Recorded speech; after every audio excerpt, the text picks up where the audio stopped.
Tantor Audio, a division of Recorded Books, presents Academy of Protectors by Gray Holborn, narrated by Hannah Altagracia and Ash Beverly. Chapter 1. Max. Rose's fist flew straight towards my face. I ducked behind an old tree. My fingers dug into the coarse bark as the sound of his fist pounding into wood brought a smirk to my face. He swore like a drunk sailor, and unrestrained laughter spilled from my lips. From the snap that echoed around us, I knew that at least one bone was broken. I didn't feel too bad about it, though. He'd have a fully functional hand by nightfall. Ro was an extraordinarily fast healer. It made sparring with him dangerous, since he was always willing to go to risky extremes. I, on the other hand, couldn't shake off the injuries quite as quickly. It was frustrating, but at least it kept our bouts interesting and unpredictable. Jesus, Max, that fucking hurt. His voice was a low growl, the sound at odds with his boyish features. Beads of sweat trailed down his forehead as his brows narrowed together. I'd pissed him off. Excellent. I grinned at him and winked. This would be easier now. Rose sucked at fighting once he was flustered. Yeah, well, imagine if it'd been my face. Then I'd be the one whining. Guess you'll have to move faster next time, I taunted, swinging around the tree like I was straight out of Singing in the Rain. Besides, serves you right for stealing the last piece of pizza. I was saving that. I danced around him, my fists raised ready for the next round. He tilted his head from side to side until his neck let out a satisfying crack. Rocking on the balls of my feet, I smirked up at him. Ro was huge both in terms of height and bulk, which meant that my 5'4" frame definitely gave him the advantage when we trained. I was significantly faster than him, though. Not that he'd ever admit it. Brothers were stubborn that way. You good to go another round, or do you want to head back to the cabin for ice and a diaper? I swept a few stray strands of hair from my face, relishing the cool breeze against my neck. He bared his teeth in a grotesque caricature of a smile and pounced. He kept his right hand tucked close to his chest, but he was still a force to be reckoned with, even with only one functional arm. I dipped low when his left fist moved towards my shoulder. It was nothing more than a distraction. His leg swung out, sweeping my feet from under me. I landed unceremoniously on my butt, a loud thud that ricocheted through my body. There was nothing more annoying than getting your ass handed to you after a healthy dose of gloating. My pride would need some massaging later. Before he could make his next move, I swept my leg, smiling when his mirrored thud landed next to me. We'd been sparring for hours, and both of us welcomed the short reprieve as golden leaves fell softly around us, like we were in our own personal autumnal snow globe. My head and ears were filled with the heavy thump of my heartbeat. I loved this feeling, the gentle, soothing sensation of absolute exhaustion. Muscle fatigue coasted through my body like an unexpected balm. You going out with Jason tonight? I asked.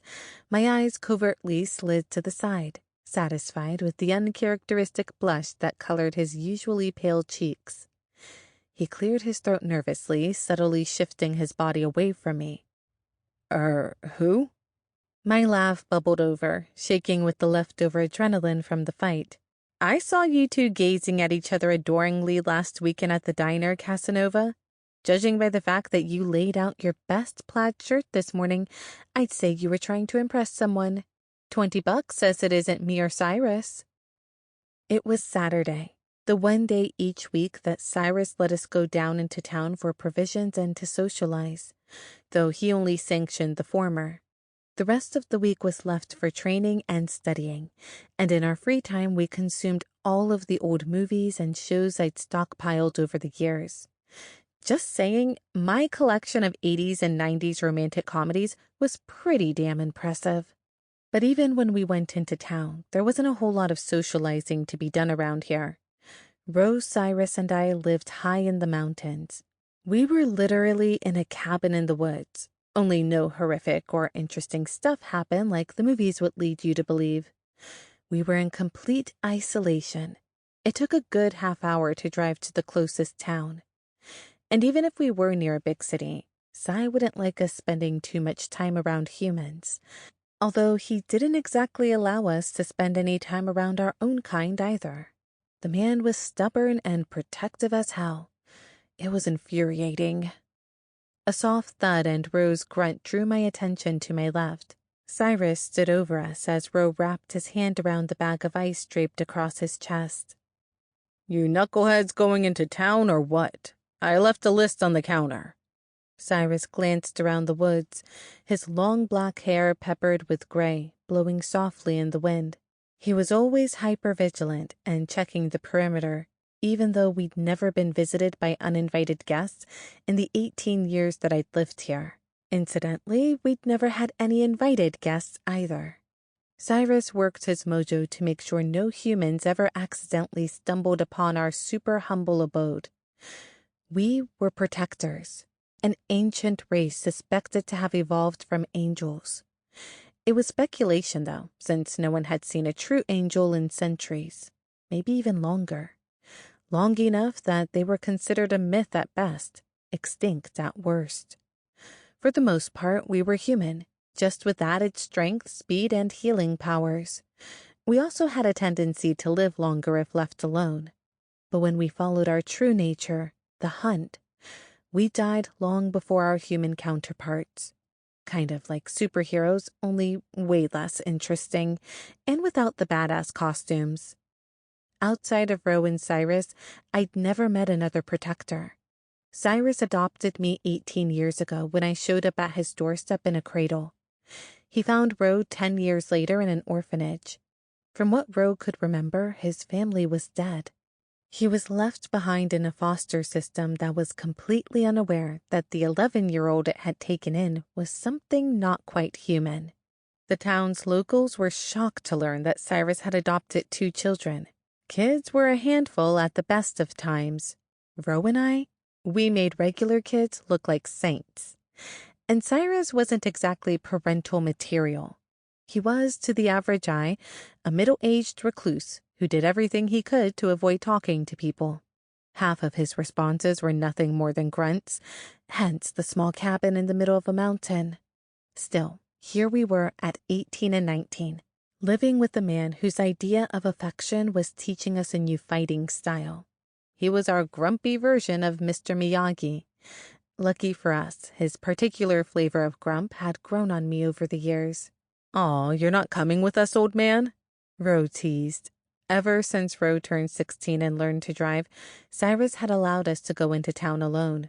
Apparently something about earning a license satisfied him that we could handle the trip and any threats along the way. Not that there were ever any real threats outside of overly curious townspeople.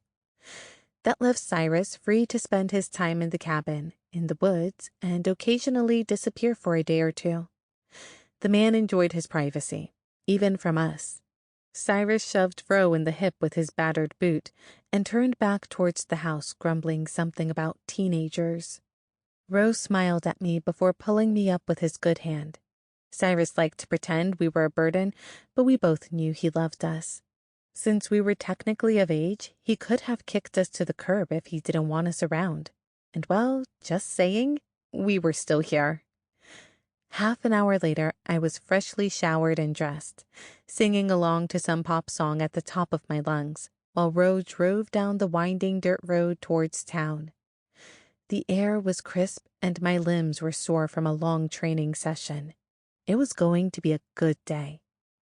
I ran my hand playfully through Ro's dark blonde hair, smiling at the way his blue flannel top brought out the light blue color of his eyes. "You look good, Ro. James will be impressed." "Jason," he mumbled, his face coloring slightly when he realized I'd tricked him into acknowledging his crush. "Not that I'm trying to impress anyone, though." Right, of course you aren't, lover boy." I added a dramatic wink, enjoying the opportunity to be playful after a long morning. "You need to stop watching old movies. Nobody actually says lover boys these days, sis." He was mocking, but I grinned anyway. He didn't refer to me as his sister often, but it always made me feel warm and gooey when he did. Unlike me, he knew his family before they died, and he joined our ragtag group in the woods. He remembered what his mother looked like, the kinds of things she loved to do, her favorite perfume. But me, he was the closest thing I had to family other than Cyrus. We even kind of looked like brother and sister, if you squinted really, really hard, or, didn't look at us at all. Everything about Rowan was fair. His eyes were pale like the afternoon sky, and his skin only had color when the sun darkened it. Despite my ability to spark his frustration, he was generally calm, rational, level-headed. It always made me laugh because while my black hair and brown complexion resembled Cy's more than his, they were two peas in a pod. I looked like the bio daughter, but Ro acted like the bio son. It was a weird thread that connected the three of us together, like an unusually constructed puzzle. Ro also had an awareness about him. That's what Cy always said anyway, and usually only as a way to highlight my lack thereof. I just wasn't as serious and paranoid about the world. "Yeah, well, whatever. You just let me know if you want me to disappear and give you and Jason some alone time." I opened my window slightly, soaking in the fresh, crisp smell of fall. Pretty soon we'd be dealing with snow and ice, so it was important to appreciate the season while we had it. Training in the dead of winter was absolute agony. "Yes, because clearly you'd be doing me the favor by hanging around town alone." He eyed my black dress and leggings as I pulled the hem down, uncomfortable in the unusually dressy outfit. Cyrus thought fancy clothes were pointless, and I mean, since we didn't really go anywhere, they kind of were. I was typically lounging around in leggings or sweatpants, always paired with a raggedy tank or t-shirt for sparring. My favorites were the ones Ro tossed out. They had holes and faded print, but were soft with wear and fell to my knees. While it was amusing to poke fun at Ro since he got embarrassed so easily, he wasn't the only one to notice the new family in town. Jason had a younger brother, Michael, who was the best-looking boy I'd seen in real life. At least I thought so anyway. He looked just like the nice boy jocks in all those CW shows. And well, when you spend most of your time living virtually alone on a mountain, you took notice when fresh meat moved to town. Our first stop was always the post office, to check if Cyrus had any mail. He almost never did, unless bills and advertisements counted. But today there was a crinkled letter with no return address. Ro and I tried holding it up to the light to see if we could read it without opening. The technique seemed to work frequently enough in spy flicks, but we had no such luck. I shoved the letter to the bottom of my bag, hoping that Cyrus would share it with us when he opened it. We played guessing games all the way to the diner, creating elaborate stories about who could be writing to him. I was secretly counting on it being a long-lost love interest with some tragic backstory. In all the time I'd lived with him, Cyrus had never gone on a date. I'd caught him checking out a few women in town a couple of times, but nothing ever came of it. And it wasn't like he was terrible looking for an old dude. He somehow managed to make long hair look badass instead of homely. And he was strong and lean from all the sparring and training. He had a slight limp from an old injury, but it kind of added to his mysterious persona. Ro opened the door for me, and I sank into that burning feeling against my skin as my body transitioned from the crisp air outside into the overly heated diner atmosphere. The diner itself wasn't anything to write home about, but we loved it all the same. Truthfully, it was probably my favorite place in the world, and felt just as much like home as our cabin did. The countertops were clean, but slick with years of grease built up, and stained with odd yellow color. The kind of yellow you just knew beyond a shadow of a doubt wasn't the original color. The padding on each of the booths had a few holes and burn spots from the days customers could smoke inside. I usually found myself distractedly picking at the pieces of tape meant to keep the stuffing from falling out. Darlene, our favorite server, was working as usual, and she had 2 steaming cups of coffee ready for us as soon as we made it to our favorite table. Ro and I both ordered our usual, steak with a side of fries, and discreetly searched the diner for the 2 newish faces we hoped to find. Jason spotted Ro almost immediately and made a beeline for our table as soon as their eyes connected. "Hi, Rowan, right?" he asked, fiddling with the hem of his dark wool sweater. He was nervous, and I just about melted into a puddle from the cuteness. Jason looked a lot like his brother, with tousled blonde hair and bright green eyes. His angles were a bit more defined, and something about the way he held himself just made him seem older than he was, like he'd experienced so much in his short life. "I'm Jason. I think we met last weekend."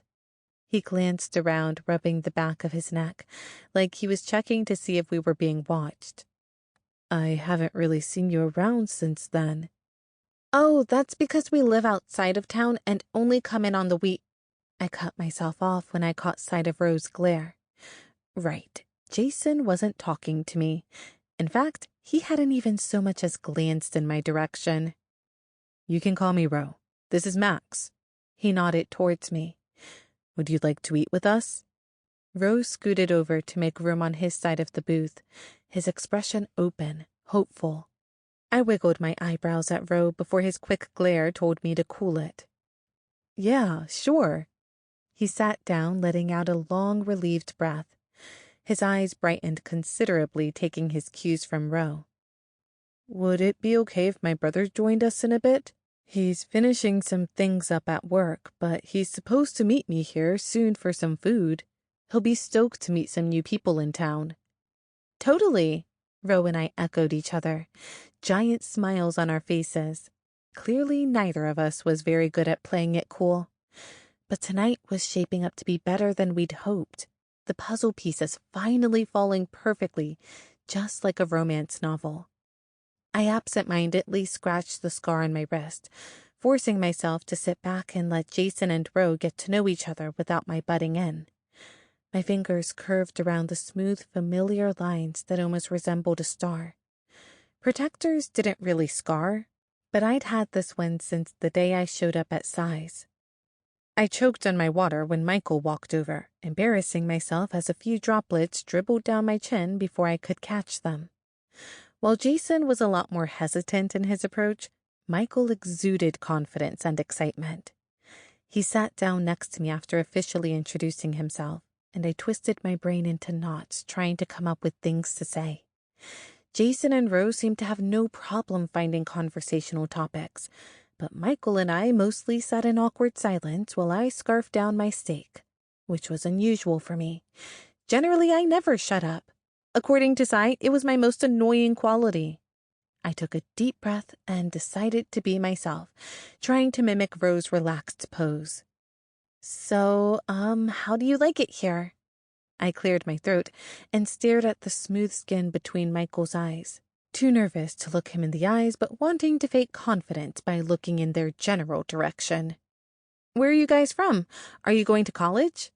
I glanced at Ro, noticing the way his eyes were slightly bugging at me. Right, I was rambling. Bad habit of mine. "Sorry, that was too many questions in a row, wasn't it?" I cleared my throat. "I should have paused a bit in between," I added, mostly to myself. Michael smiled, and my stomach did this swirly thing when he looked over at me and chuckled. "I'm liking it better now. We're from Southern California. And no." "California? That's so cool. Do you surf?" Hollywood made it seem like everyone from California surfed. His tousled blonde hair definitely fit the stereotype. "No, we live on the east side of the state. Plus, I'm kind of afraid of the ocean." He ruffled his hair and looked at me from the side of his eye. "Not being able to see what you're walking on top of sort of wigs me out, you know?" I nodded enthusiastically, even though I didn't really know what he meant. With the ice broken, we sat in pleasant conversation for the rest of the meal, and I did my best not to put my foot in my mouth. Dating was one thing Cyrus and Ro didn't really bother teaching me. All I had to go on was movies and books. Not for the first time, I found myself suddenly wishing for girlfriends to hang out and chat with. "Could I maybe get your phone number, Max?" Michael cleared his throat, and I smiled at the nervous tremble in his words. Maybe he sucked at this whole dating thing too? And maybe we could help each other and learn together? "No, sorry." I paused, realizing how that sounded. I mean, not no because I don't want you to have it, but no because you can't. My cheeks reddened and I kicked Ro in the shin when I heard his laughter crack through the awkward silence. I mean, I don't have a phone, so I can't give you my number because, since I don't have a phone, I don't have a number to give to you. I finished awkwardly, mentally smacking myself with a hammer and hoping like hell that I wasn't as bright red as I felt. Jason and Ro were both laughing behind their hands, and I shrank a few inches into the booth, silently promising myself that I'd kick Ro's ass tomorrow during training. "We're in town every Saturday," Ro said. "I think what Max is trying to eloquently say is that maybe we could all just grab dinner again next weekend and go from there." Why was Ro so much better than me at this?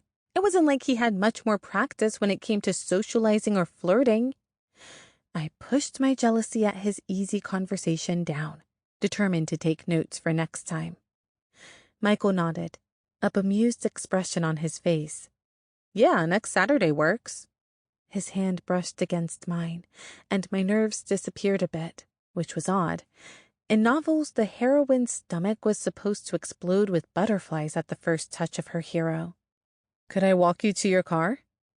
I averted my eyes and tried to stop the grin from exploding all over my face. "Yeah, sure." I turned back to Ro. "Meet you there in a few?" We threw some money on the table and made our way out the door. I didn't have too much time to kill since we still had to grab some groceries before the store closed, but Michael and I took the long way, walking around the town square a bit before we made our way back to the mouth of the alley where the car was parked. Sometime between leaving the restaurant and crossing the street, he grabbed my right hand. My first instinct was to kick him in the knees, but I realized at the last second that this was normal teenager stuff and I didn't have to worry about fighting tactics. Then again, maybe he'd be impressed by my reflexes? "How come you guys only come down from the cabin on the weekends? Is your dad really strict or something?" I wasn't totally sure how to handle that question. I was, however, perfectly sure that telling him we spent our time training to kill supernatural creatures wasn't normal conversation for a human. "Yes, he's just really overprotective," I lied. Really, he just didn't want us getting too close to humans. And considering that's all Ro and I seemed interested in doing when we came into town, he had good reason to be worried. Cyrus enjoyed solitude, but Ro and I craved a social life. I looked around for a safer subject. I knew that dating a human would come with some lying, but I wanted to avoid it as much as I could. "Your brother mentioned you were at work earlier. What do you do?" "Currently, I work at the auto repair shop down the road, but I'm taking some online classes. Hopefully in a year or two, I can get my associate's degree and apply to a 4-year school. That's my end game anyway." He shrugged before leaning his back against our truck. "What about you?" Ro and I were homeschooled. Cyrus taught us traditional subjects, but he also made sure we understood the basics when it came to the Hell realm. Still, we both knew that as protectors, we couldn't have real careers.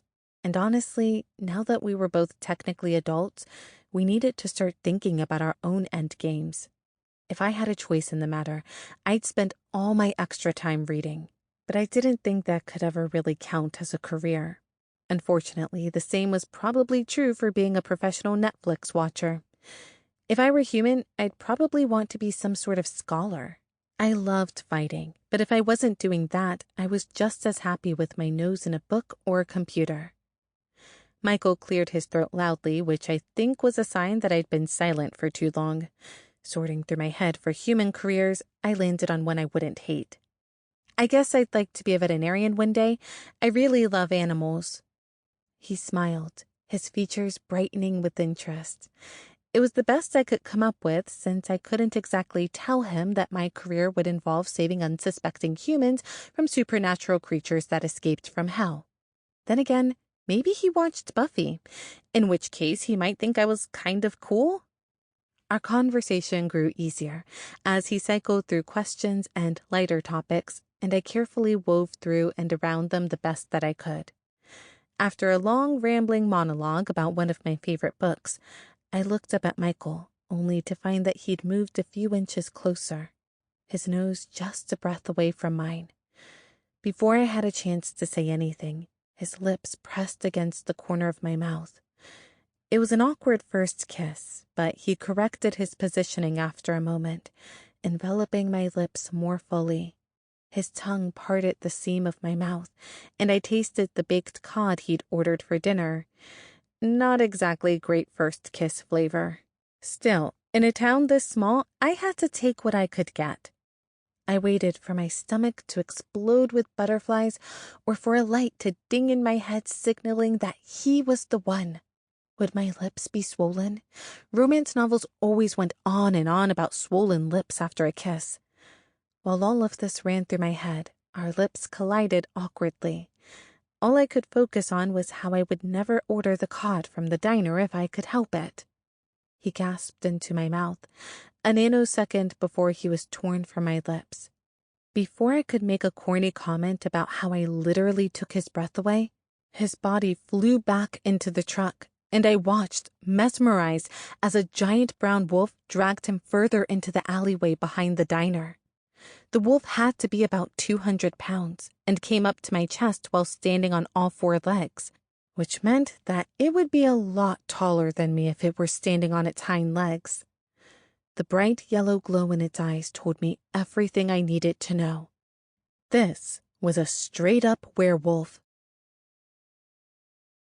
Chapter 2. Max. Wolfie was not going to steal the date I'd waited so long for. Not on my watch. I grabbed the knife I kept in the lining of my boot and pounced. My feet pounded against the gravelly road as I bound after them, ready to rescue my soon-to-be boyfriend in a grand heroic gesture. I was all about flipping the narrative. Harsh steps behind me beat in a familiar rhythm. Ro reached the wolf almost at the same moment I did. He must have been secretly eavesdropping on us, hoping none of the other townspeople noticed the wolf. There was a reason humans stored books about them in the fantasy section. Werewolves weren't usually this brazen and obvious with their attacks. My blade sank into the wolf's flank, and I twisted before pulling it out and repeating the maneuver. Ro grabbed Michael and threw him, his heightened strength unintentionally knocking him out in the process, which was probably for the best. Too many witnesses wasn't good news for us. While Ro fought to get a good grip on the wolf, I pulled my silver-plated blade back and struck into the creature's heart. Hard. And missed, hitting its shoulder instead. Target practice was so much easier when the target didn't fidget about so much. The wolf bucked Ro across the alley and came charging towards me, an annoyed glint in its eye. Could werewolves be annoyed? I wasn't really sure, but this one looked it. The wolf growled low, but oddly didn't strike. Instead, it cocked its head and looked at me with what I can only describe as curiosity. It seemed so human. I positioned the knife and bounced softly on the balls of my feet, ready to spring and go full Van Helsing on its ass. Before I had the chance, though, a huge black dog as big as a small pony beat me to it. It tore into the wolf's neck, and with a whimper and a growl, the werewolf sprang off into the forest, sparing one strange glance back at me before its yellow eyes disappeared from sight. The black dog was slightly larger than a wolf. It walked over to me, bowed its head, licked a small cut on my arm, and ran off in the opposite direction. Animals were so weird. Maybe I really would be a vet. Just so you know, I'm totally taking credit for that win, I yelled after it, wiping off the drool. The cut would be healed within the hour. I didn't have Ro's speedy superhuman healing, but I was no slouch. I stood flabbergasted until Ro caught up, limping slightly on his left foot. We checked quickly to make sure Michael was still breathing, only to find Jason in the mouth of the alley staring at us like we were a couple of serial killers. I tucked my knife, not so discreetly, into my boot as... Sample complete. Ready to continue?